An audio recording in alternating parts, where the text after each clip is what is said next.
sois estrella que ha de brillar. Sois levadura, sois grano de sal, antorcha que ha de alumbrar. Sois la mañana que vuelve a nacer, sois la estrella que empieza a volvemos a las actividades normales en la vida de la Iglesia, y una de las actividades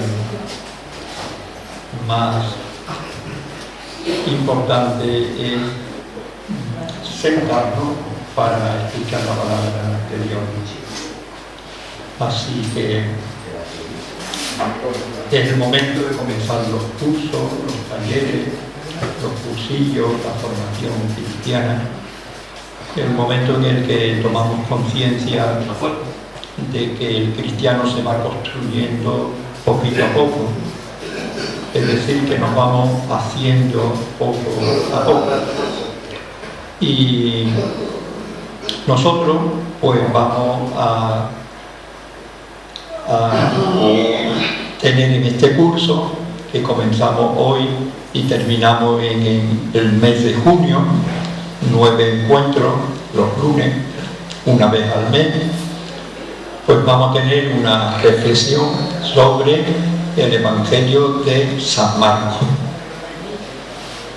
El Evangelio de San Marcos. ¿Por qué? Porque el año 2024 será el año en el que leamos en la Iglesia los domingos, la Eucaristía, el Evangelio de Marcos. Por si alguno de vosotros no lo recordáis, en la Iglesia cada año leemos un Evangelio. Ahora estamos en Mateo.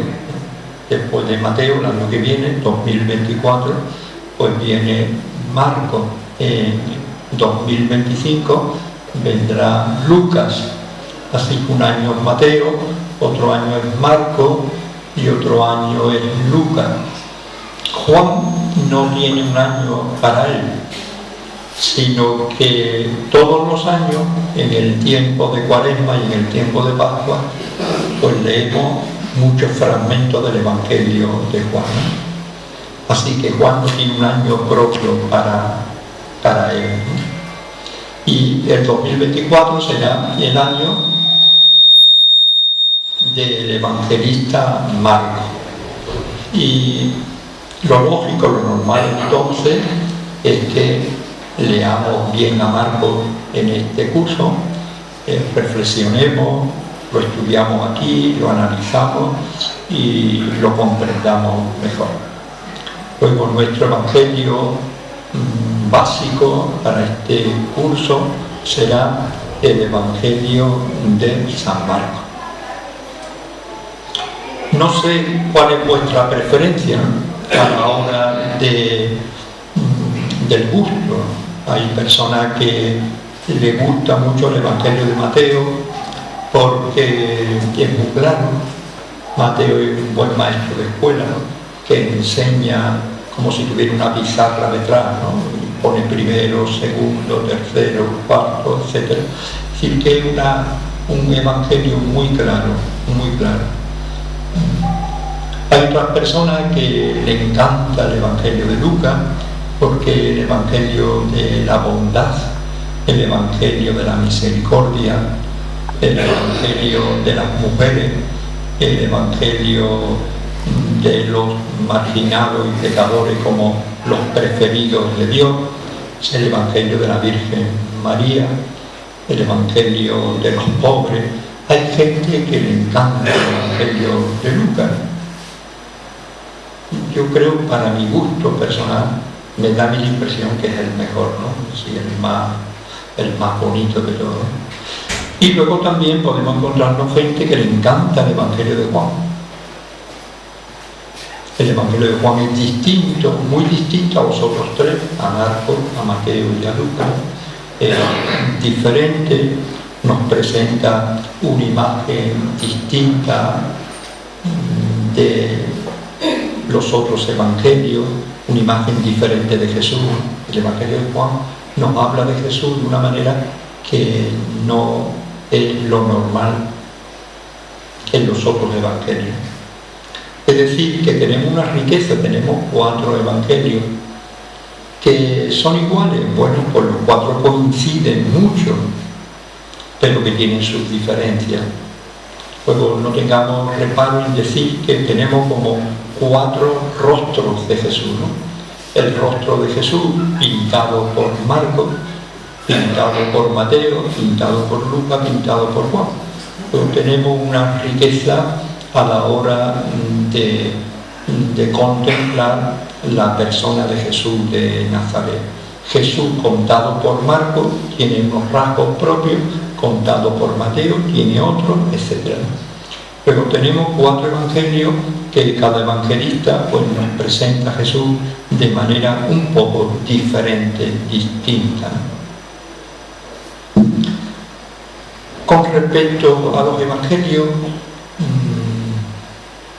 por mucho que leamos libros, por muchos cursos que hagamos, por muchos cursillos en los que participemos, por muchas clases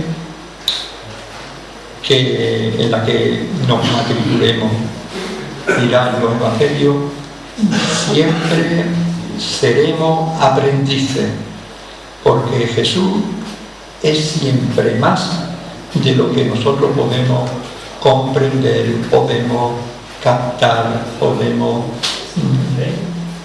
contemplar, ¿no? Es decir, que nos moriremos aprendiendo, ¿no? Que ninguno de nosotros se nos ocurra decir, yo ya lo sé todo, yo ya lo conozco, ¿quién me va a enseñar a mí? ¿No? A veces tenemos esta manera de pensar, ¿no? Ya lo sabemos todo, lo hemos escuchado todo, no necesitamos más. Pues mira, en esto de los evangelios siempre estaremos aprendiendo y siempre seremos aprendices, y hasta el final de la vida estaremos reflexionando, pensando, modificando nuestra manera de entender a Jesús, comprendiéndolo mejor. Así que para todos los que estamos aquí, que seamos conscientes de que la reflexión sobre la persona de Jesús es inabarcable. Así que nos podremos morir con los evangelios en las manos, pensando que todavía nos queda mucho por aprender. Por la sencilla razón de que Jesús está envuelto en el misterio. Jesús está envuelto en el misterio. Y esto significa que no siempre está a nuestro alcance comprender, captar la personalidad de Jesús. Así que esto también, por un lado, nos ofrece el realismo, ¿no? De que siempre, ¿verdad?, estamos aprendiendo, siempre estamos deseosos de saber, de conocer mejor. Y por otro lado, pues decir, bueno, pues la persona de Jesús está envuelta en un misterio que muchas veces nos resulta muy difícil de comprender. Luego tengamos paciencia si no comprendemos siempre todo claro. Sobre el Evangelio de Marcos podemos tener algún poquito de conversación, ¿no? Como una entrada, ¿no? Preparar el ambiente para ya el próximo mes, pues entrar en los textos de Marcos, que es lo más interesante. Lo primero de todo, a la hora de plantear este curso sobre el Evangelio de Marcos, es que lo leamos en este año, en este curso. El Evangelio de Marcos, quizás tú te puedas hacer la idea de que es un libro, es un cuaderno, y tiene 16 capítulos nada más, es decir, un cuaderno con 16 hojas. Es el Evangelio de Marcos. Mira el Nuevo Testamento que tengo yo en las manos y mira el tamaño de Marcos. Un cuadernito sobre Jesús, 16 capítulos, leyéndolo así despacito, en 3 horas lo habíamos leído completo. Pero lo primero, no tenemos un libro grande, no tenemos un libro gordo, estos que te da miedo cogerlo en las manos porque, dice tú, tendré yo paciencia para acabar la lectura de este libro, ¿no? Marco es el más pequeño de los 4 evangelios, 16 capítulos, 3 horas. 3 horas. Mateo, el evangelio de este año, tiene 28 capítulos, el más serio, casi el doble, ¿no? Mateo así de grande, ¿no? Marco es pequeñito.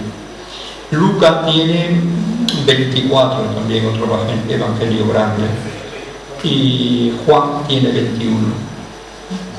Así que Marco, más que un libro, un cuaderno sobre Jesús de Nazaret.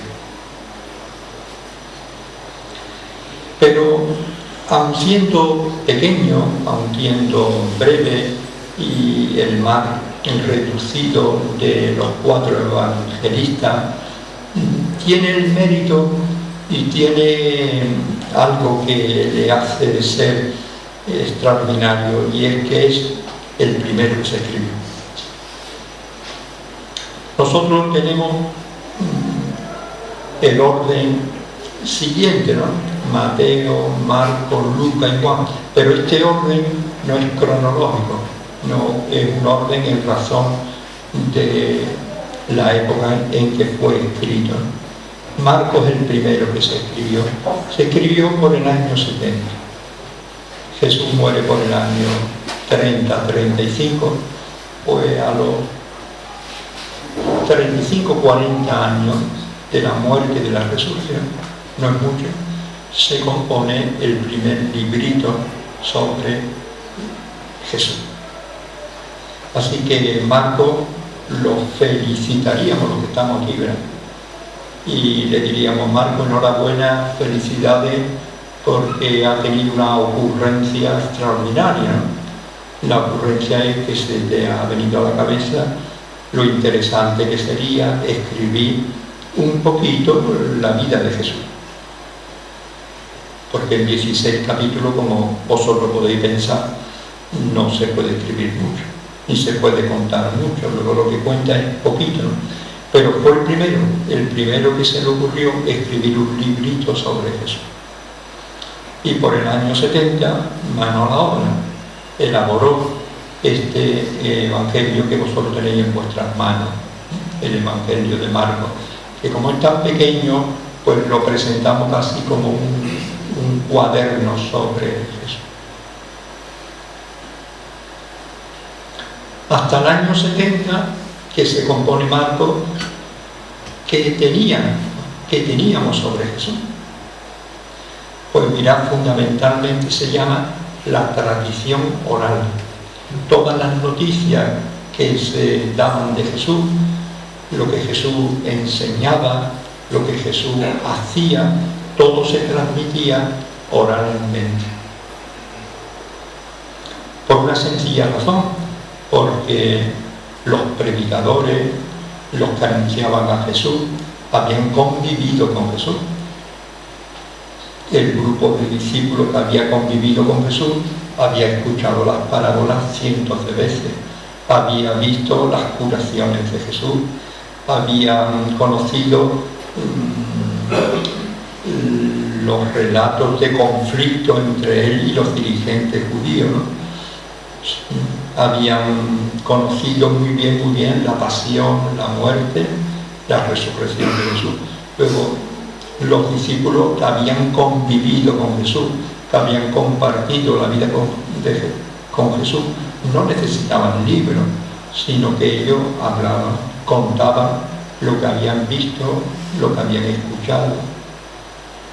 Así que antes de que hubiera literatura, papel y libro, hubo una tradición oral. ¿De acuerdo? Se contaba todo oralmente, porque se sabía, se conocía. Por el año 70, ya los discípulos que habían convivido con Jesús ya empiezan a morir, que ya son muy mayores y van desapareciendo. Entonces Marcos dice: los testigos, los que vieron, los que escucharon, van a morir ya. Entonces era bueno, para que no se pierda la memoria, los recuerdos de Jesús, ponerlo por escrito. Y mano a la obra, empieza a escribir su libro. Para escribir su libro, su evangelio, Marcos, que es el primero, pues, ¿qué tiene a su alcance?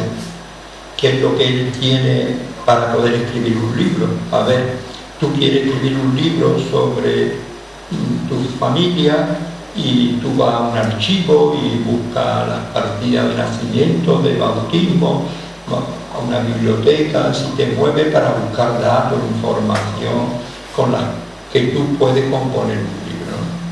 A ver, ¿dónde fue Marco para componer el primer librito sobre Jesús? Pues lo primero que hizo fue escuchar, ¿verdad?, lo que se contaba de Jesús.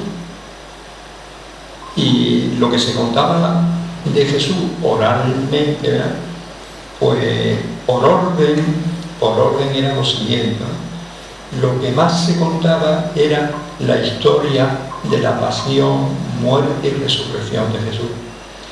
Luego diríamos que el interés del Evangelio estaba por el final, por la pasión, por la muerte y la resurrección. Esta historia se contaba y se sabía y se narraba. Luego la historia de la pasión, muerte y resurrección fue de lo primero que se habló.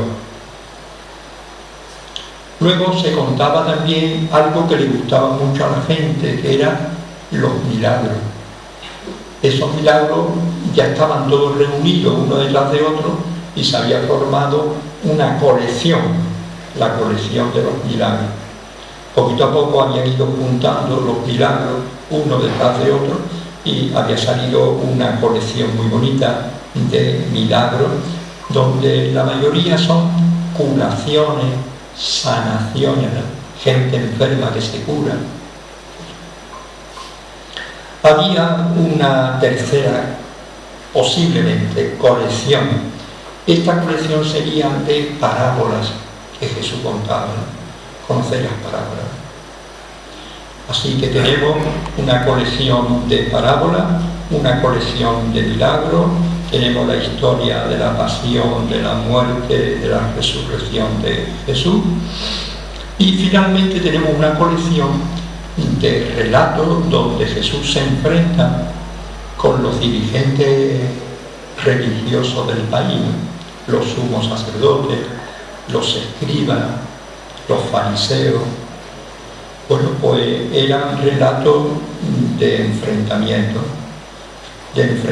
acalorado, ¿no? Porque se decían palabras muy duras unos y otros, ¿no? y se ofendían, ¿no? Pero bueno, formaba parte de esos relatos de confrontación entre los dirigentes religiosos y Jesús. Pues bien, Marco cogió todos estos recuerdos, que ya estaban un poquito organizados, la historia de la pasión en un lado, la colección de milagros, la colección de parábolas por otro, estos relatos de conflicto, estas cosas existían ya oralmente. ¿Y qué hizo Marco? Pues Marco un día se sentó, por el año 70, cogió todo este material que él había escuchado, ¿no?, y comenzó a escribir, pues ordenándolo todo de tal manera que da la impresión de que está contando momentos de la vida de Jesús de Nazaret.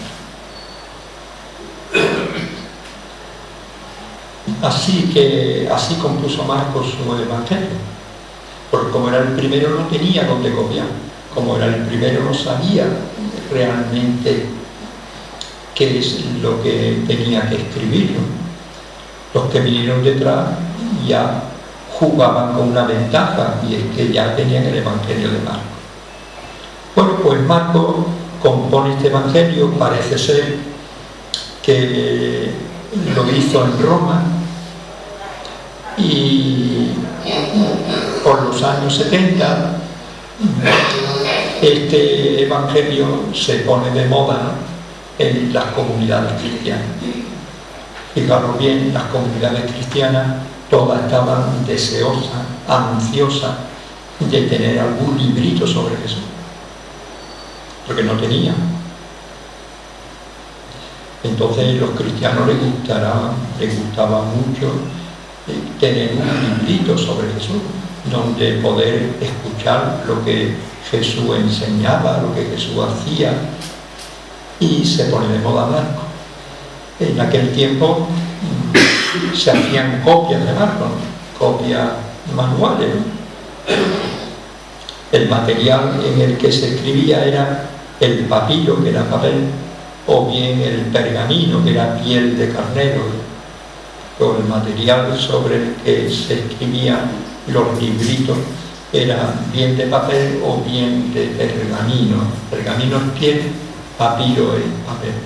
Y posiblemente existían escribas cristianos que se dedicaban a hacer copias y copias. Y estas copias eran llevadas a las comunidades cristianas. Y yo creo que por el año 70, ¿verdad?, todas las comunidades cristianas quieren tener un librito de Marcos. Y Marcos muy pronto se extendió por todas las iglesias del Mediterráneo. Pensar el Mediterráneo, en las grandes ciudades había comunidades cristianas, en cada una de ellas había un evangelio de Marcos. Este evangelio lo utilizaban para la enseñanza, lo utilizaban para la predicación, lo utilizaban para la liturgia, para preparar el bautismo. El evangelio de Marcos era la joya de la comunión. Luego pensar que hasta el año 80-90 no se compuso el evangelio de Mateo y de Lucas.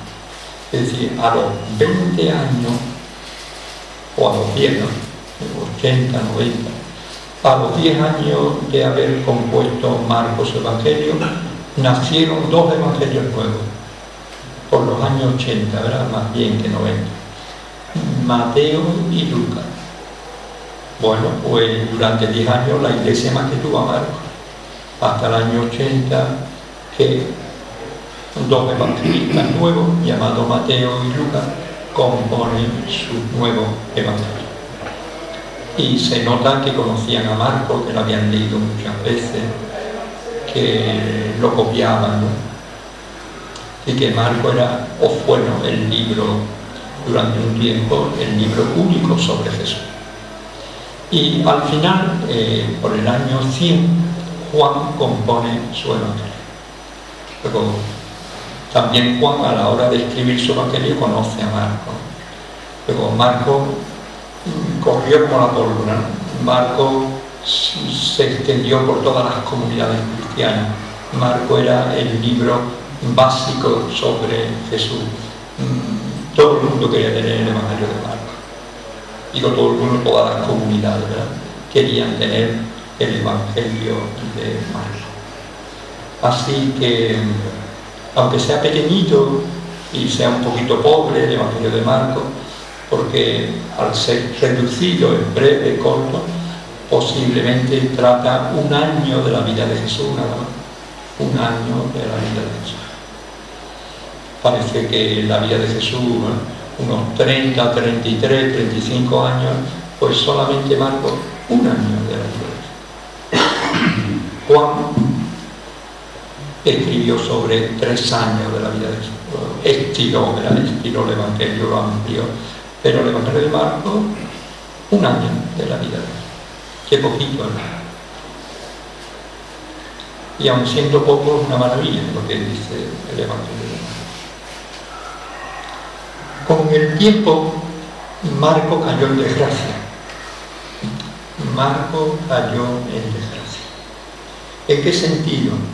En que hubo un momento en que el evangelio de Mateo, el más completo, el más, fijaros bien, 28 capítulos, Mateo 28 capítulos, Marcos 16, pues los cristianos prefirieron el grande de Mateo al pequeñito de Marcos. Entonces Marcos fue entrando en el olvido, porque se pensaba que era un resumen de Mateo. Fijaros bien, se pensaba que el Evangelio bueno era el de Mateo y Marco era un pequeño resumen, y puesto a elegir, pues tú te quedabas con el importante que era Mateo. Ocurrió entonces que Marco empezó a quedarse diríamos en las cunetas, los laterales, no se veía apenas nada. Y en la iglesia se leyó muy poco a Marco. Hasta que en el Concilio Vaticano II, que se celebró durante los años 1962 al 65, los que estamos aquí somos hijos del concilio, pues el concilio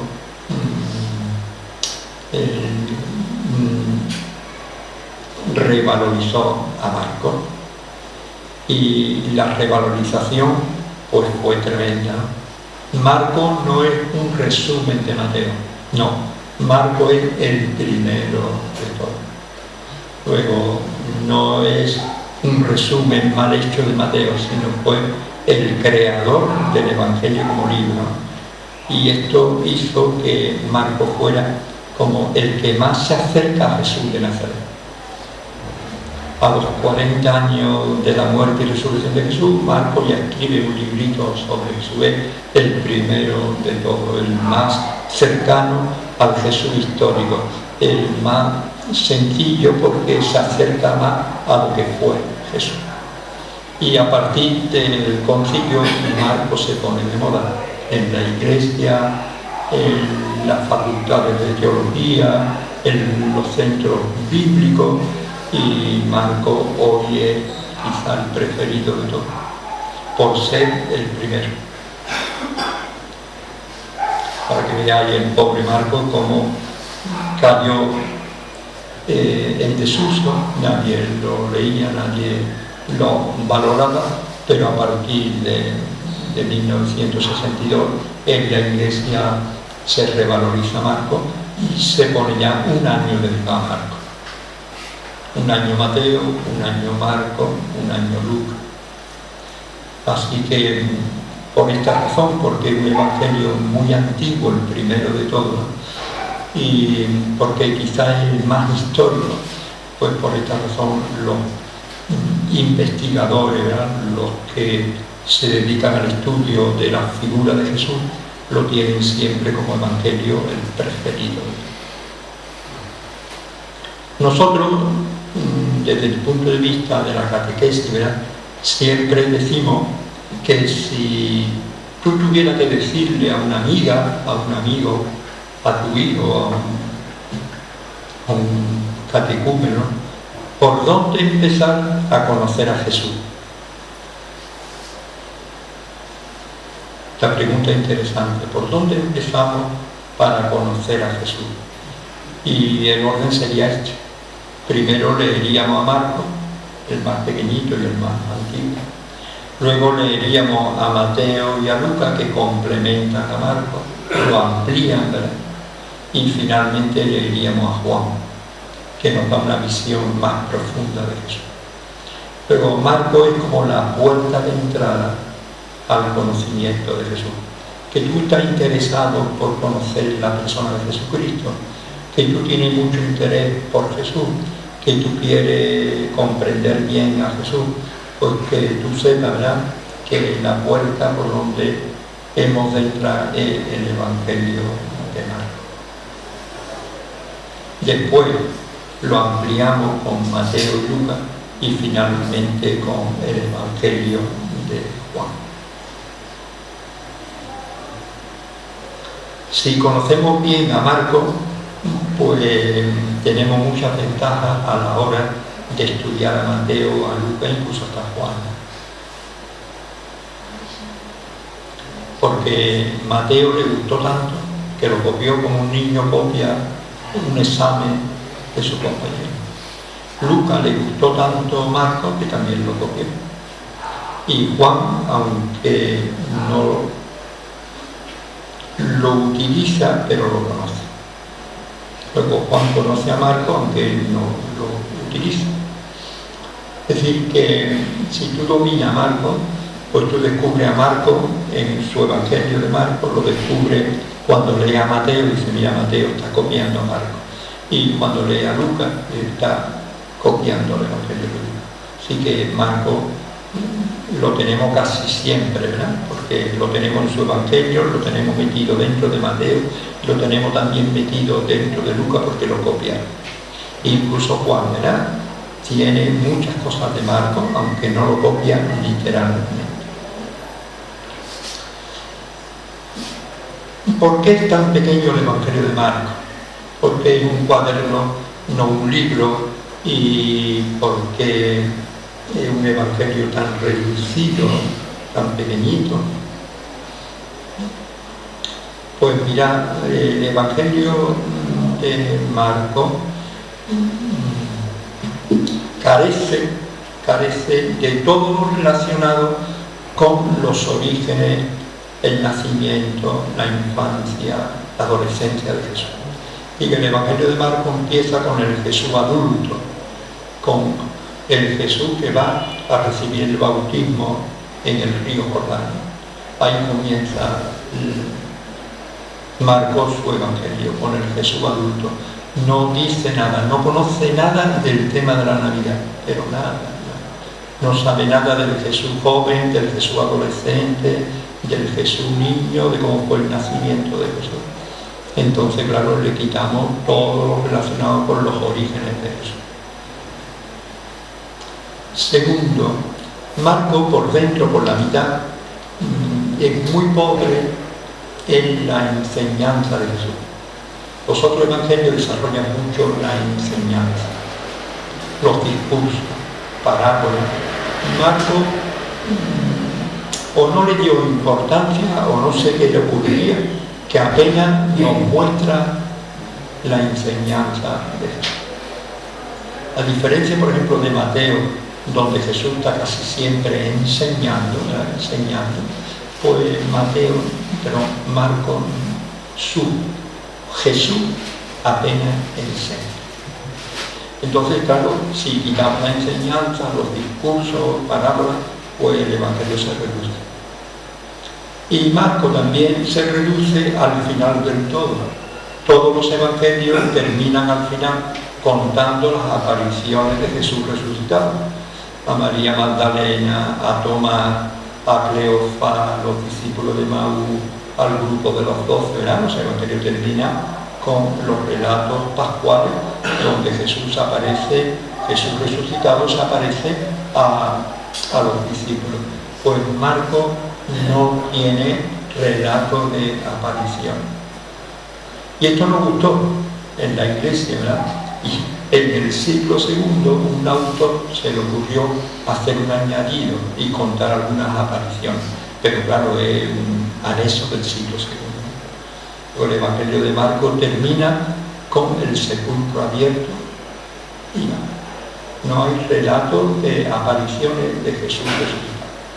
Pues si le quitamos, ¿verdad?, todo el tema de la Navidad, si quitamos el tema de la enseñanza y quitamos el tema de las apariciones de Jesús resucitado, mira mis manos, el Evangelio se va haciendo pequeño. ¿Qué hicieron Mateo y Lucas? Pues desarrollaron estos temas, ¿no? El tema de la Navidad, el tema de la enseñanza, el tema de las apariciones, y claro, su Evangelio crecieron. Así que Marcos es muy sencillo desde el punto de vista de la historia que cuenta. Ya os digo, ¿verdad?, que aproximadamente un año de la vida de Jesús. Está todo muy concentrado y este es el Evangelio de Marcos. Todo Evangelio tiene por dentro un cierto orden, ¿no?, un cierto esquema. No son recuerdos de Jesús uno detrás de otro sin sentido, ¿no?, sino que cada evangelista ha ordenado el material dependiendo de su culto. Si tú coges el Evangelio de Marcos y lo abres y lo lees, descubres que el Evangelio de Marcos tiene dos partes, pero muy sencilla, muy sencilla. La primera, la actividad de Jesús en Galilea. Galilea en el norte del país. Jesús era galileo, de Nazaret, y anunció el Evangelio y curaba a los enfermos y llamaba a los discípulos fundamentalmente en esta región llamada Galilea. Hay dos maneras muy bonitas de nombrar a Jesús: Jesús de Nazaret, Jesús el Nazareno. Cuando se dice Jesús el Nazareno, nosotros lo imaginamos por la cruz, ¿verdad? La palabra nazareno procede de Nazareno, la procedencia, el origen. Jesús criado en Nazaret, o Jesús en Galileo. Así que Marcos ordena su material, su primera parte, del capítulo 1 al capítulo 8, la actividad de Jesús en Galilea. Segunda parte, pues del 8 al 16, y presenta la actividad de Jesús en Jerusalén. Luego un evangelio dividido en dos zonas geográficas: la zona Galilea, la parte más bonita, y la zona de Jerusalén, donde Jesús tiene su entrada el domingo de Ramos. Marcos tiene una cosa muy bonita, y es que es el único evangelista que nos deja los recuerdos de la última semana de la vida de Jesús, el domingo de Ramos a domingo de Resurrección, y va distribuyendo los materiales del domingo, el lunes santo, el martes santo, el miércoles, el jueves, el descanso sabático y la mañana del domingo. Marcos compuso, le gustó escribir sobre la última semana de la vida de Jesús. Y esta actividad de Jesús en Jerusalén pues dura una semana, de domingo a domingo. Qué sencillito el Evangelio de Marcos, ¿eh? Ahora mismo tú dices, es como si Marcos hubiera cogido un álbum de fotografía y hubiera metido fotos de Jesús de Galilea, ¿no? Por ejemplo, predicando, la foto de Jesús predicando, otra foto de Jesús invitando a hombres y mujeres a convertirse en discípulos, seguidores. Otra foto de Jesús curando, sanando. Otra foto de Jesús curando, pero a las personas mentalmente destruidas, ¿no? Los endemoniados que aparecen, ¿no? Personas que sufrían como consecuencia de una vida desestructurada, rota, desequilibrada, ¿no? Enfermos mentales. En aquel tiempo les llamaban endemoniados, pero no sabían nada acerca de las enfermedades mentales, los endemoniados. También tenemos relatos, escenas de Jesús con los pecadores, con los perdidos y perdidas de Israel. Tenemos comidas de Jesús, muy bonitas las comidas de Jesús. Es decir, que la actividad de Jesús en Galilea son como fotos de Jesús en esta región llamada Galilea. Y el otro álbum de fotografía, fotos de Jesús en Jerusalén. La entrada el domingo de Ramos, la expulsión de los mercaderes del templo, y después muchos relatos de controversia, de conflicto entre Jesús y los dirigentes. El ambiente se va enrareciendo y poco a poco se va viendo que el destino de Jesús va a ser un destino trágico, y finalmente el relato de la pasión, muerte y resurrección, a los que le dedica pues 3 capítulos, 14, 15 y 16. Así que se te queda aquí el Evangelio de Marcos como un cuadernito sobre Jesús, dividido en 2 partes: actividad de Jesús en Galilea, la más bonita, ¿verdad? Actividad de Jesús en Jerusalén, y los relatos finales de la pasión, de la muerte, de la resurrección de Jesús. Esto es Marcos. Os voy a leer el primer versículo, ¿no? El primer versículo, para que veáis cómo comienza el librito de Marcos. Capítulo 1, versículo 1. Dice así el Evangelio de Marcos. Comienzo del Evangelio de Jesús, el Cristo, Hijo de Dios. Fijaros qué bonito es el versículo 1, diríamos que es como la obertura, ¿no?, de su libro, ¿no? Comienzo del Evangelio, ¿de quién? De Jesús, del cual se dicen dos cosas, que es el Cristo, la segunda, el Hijo de Dios. Es decir, desde el primer versículo ya Marcos te dice quién es Jesús. Te dice quién es Jesús, para que tú lo leas sabiendo realmente la identidad de la persona de la que él te está hablando. ¿Quién es Jesús? Y él contesta, es el Cristo. Ahora vemos el significado de esta expresión: el Cristo, el Hijo de Dios.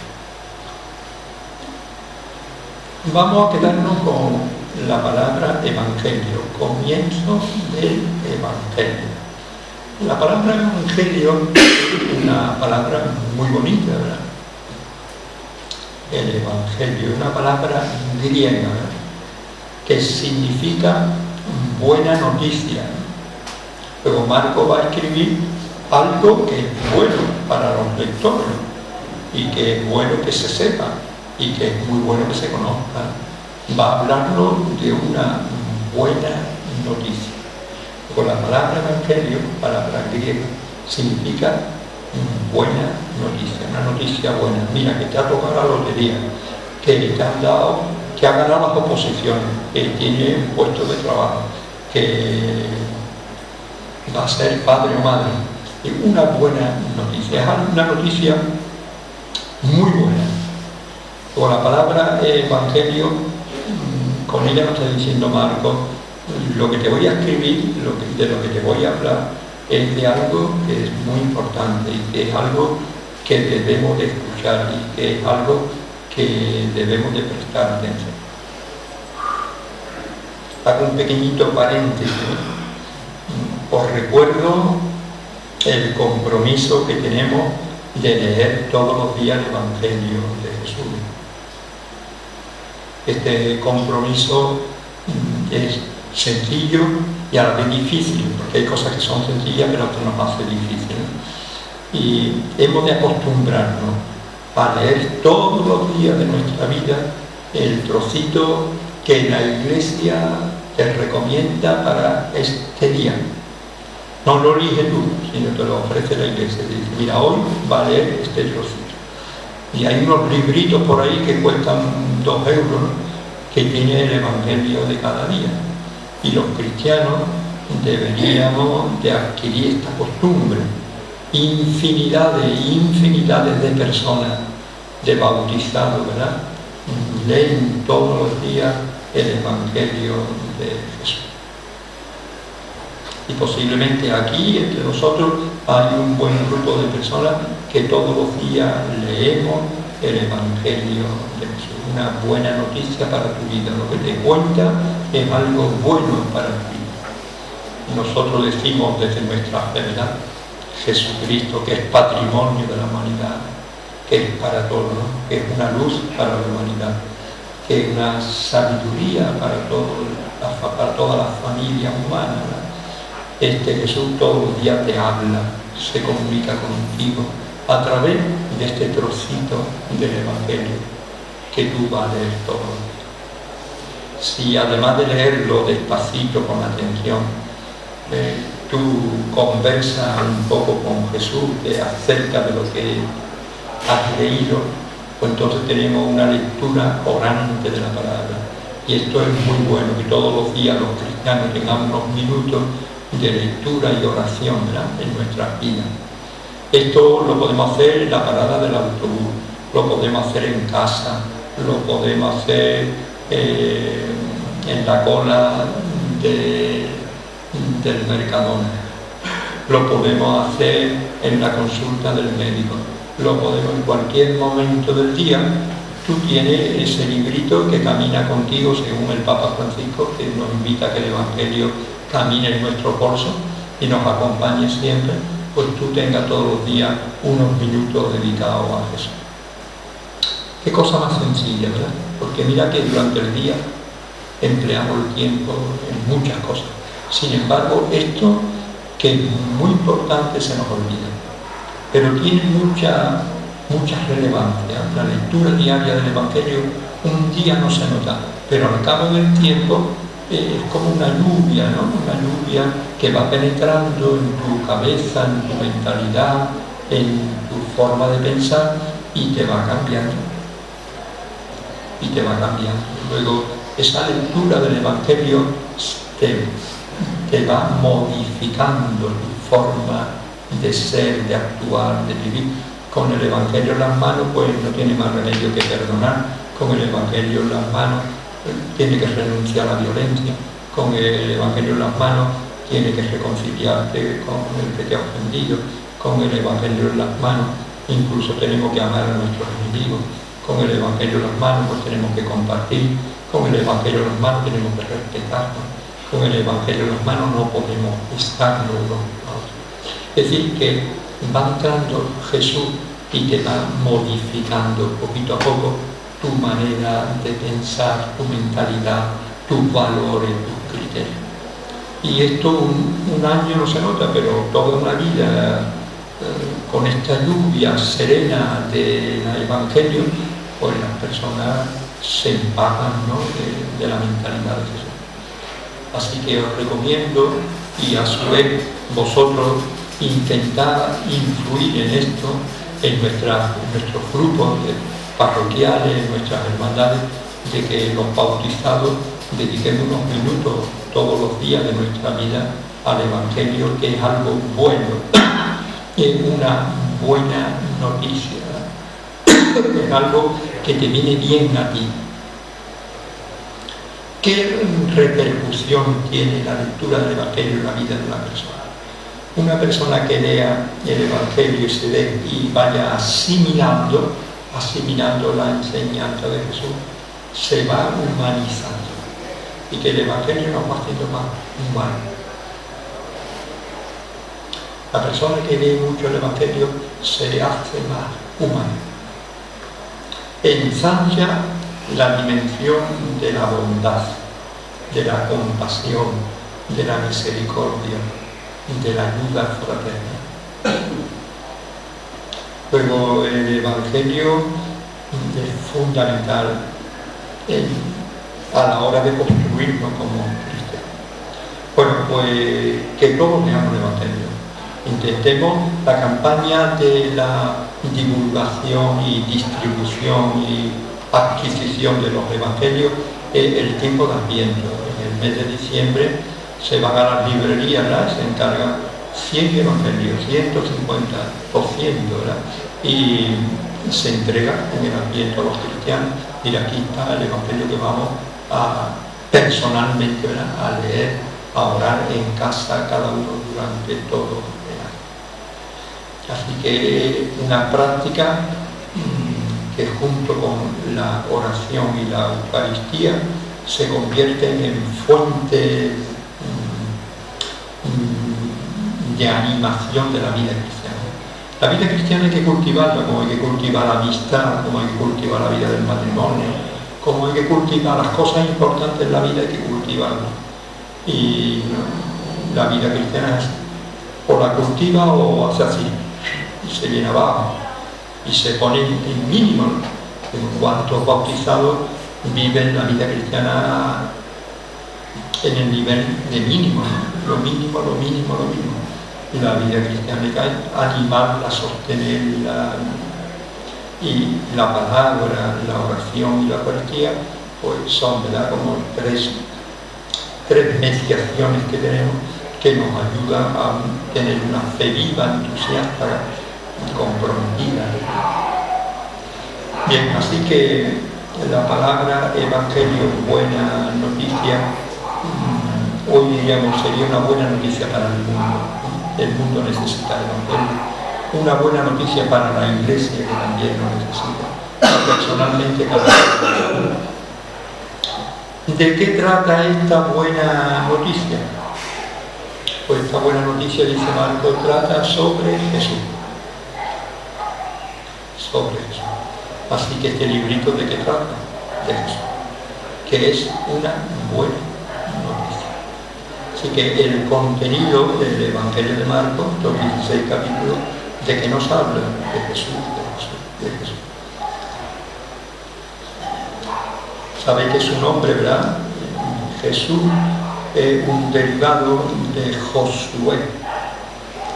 Y el nombre de Jesús, Yeshua, proviene de Josué. Y que significa Dios es salvación. Pero el nombre del personaje es Jesús, que significa Dios es salvación. El nombre de Jesús. Yo creo que no hay un día de nuestra vida en que nuestra cabeza no piense sobre Jesús. Todos los días de nuestra vida hay algún momento, un segundo, en que tú piensas sobre eso. Luego tenemos a Jesús en la cabeza. Tenemos a Jesús en los labios. No hay un día de nuestra vida que no salga de nuestra boca la palabra Jesús. Seguro, seguro, seguro. Y lo tenemos en el corazón. Nuestros sentimientos. Amamos a Jesús. Luego tenemos a Jesús en la cabeza, en los labios y en el corazón. Su nombre, la palabra que posiblemente, pues, todos los días de nuestra vida, en algún momento la utilizamos. Jesús es lo más grande que tiene la iglesia.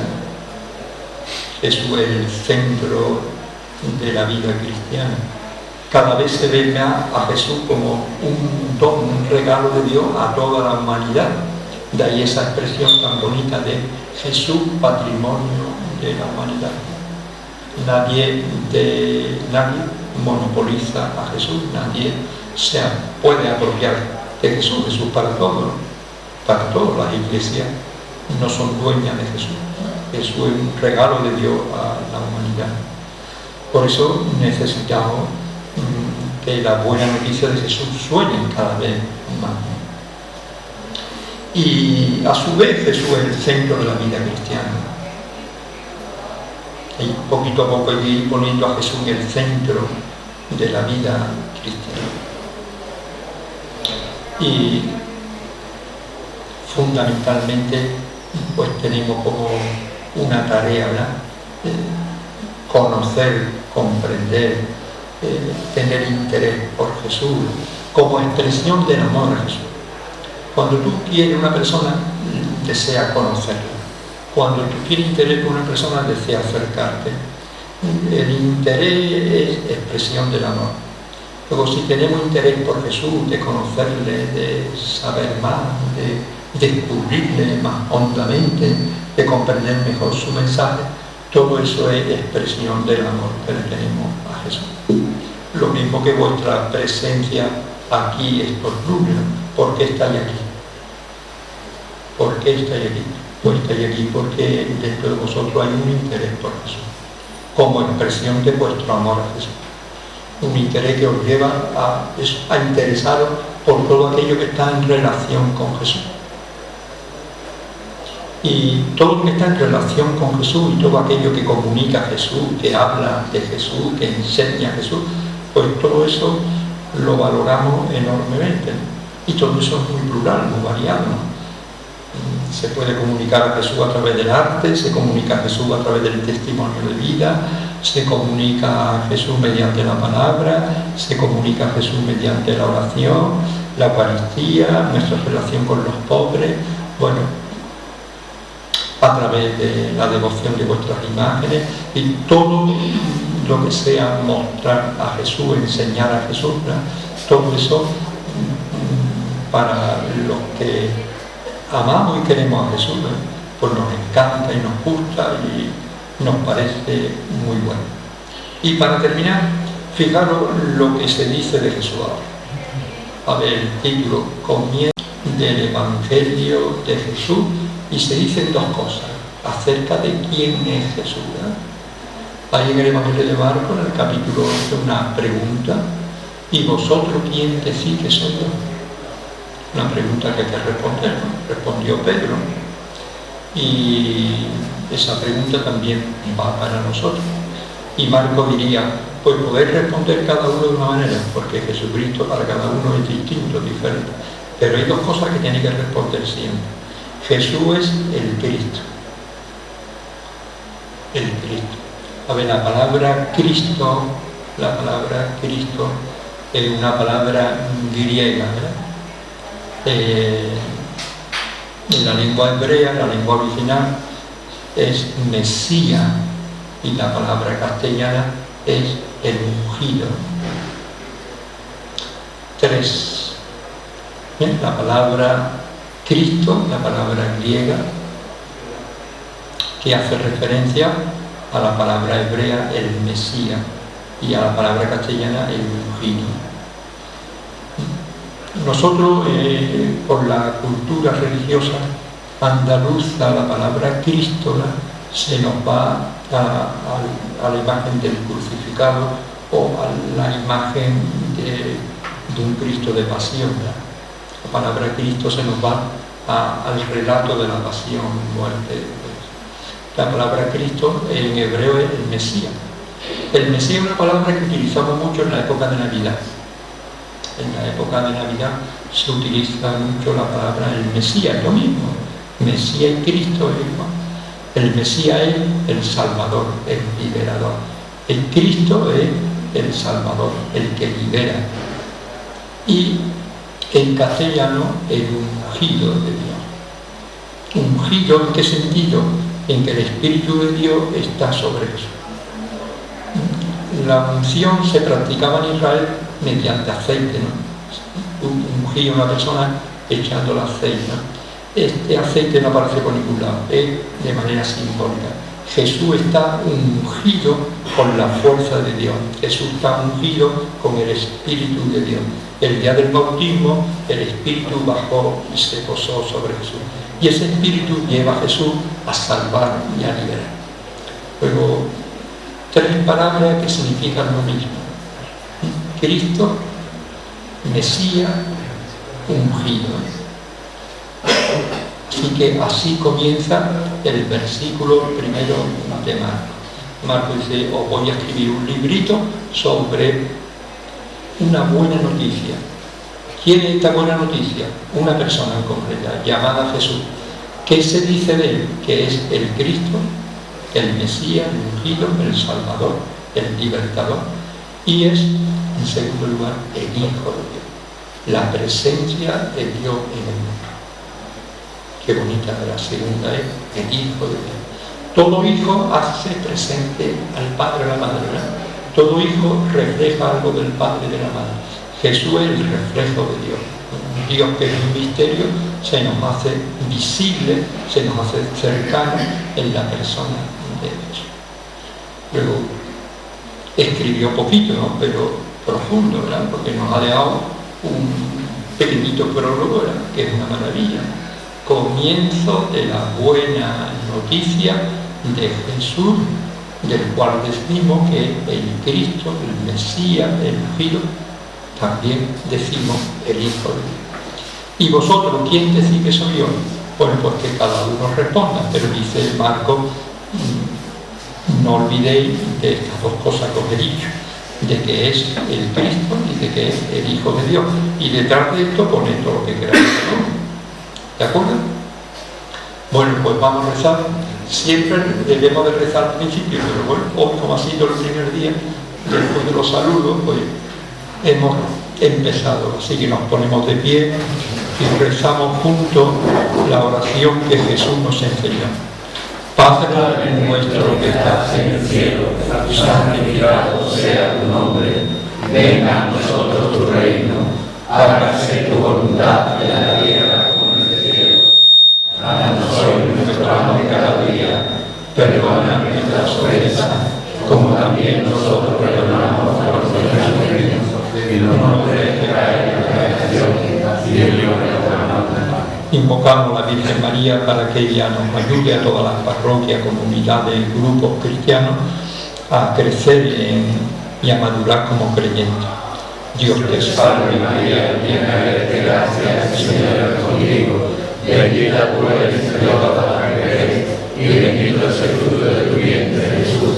Santa María, Madre de Dios, ruega por nosotros pecadores, ahora y en la hora de nuestra muerte. Amén. Gloria al Padre, al Hijo y al Espíritu Santo. Como era en el principio, ahora y siempre, por los siglos de los siglos. Amén. El Señor nos bendiga, nos proteja, cuide de nosotros, nos lleve a la vida eterna. Amén. Buenas noches y que descanséis.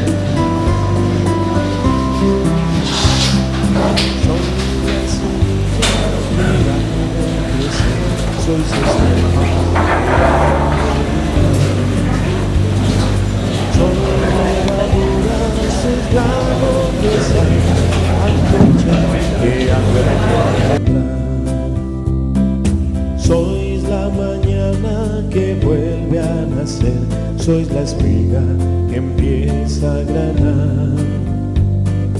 Sois aguijón y caricia a la vez, testigos que voy a enviar.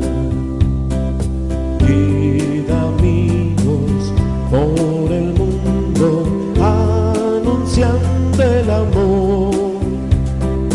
Mensajeros de la vida, de la paz y el perdón.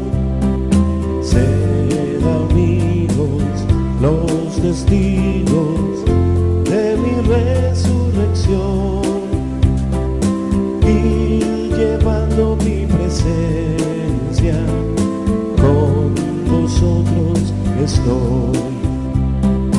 Sois una llama que ha de encender resplandores de fe y caridad.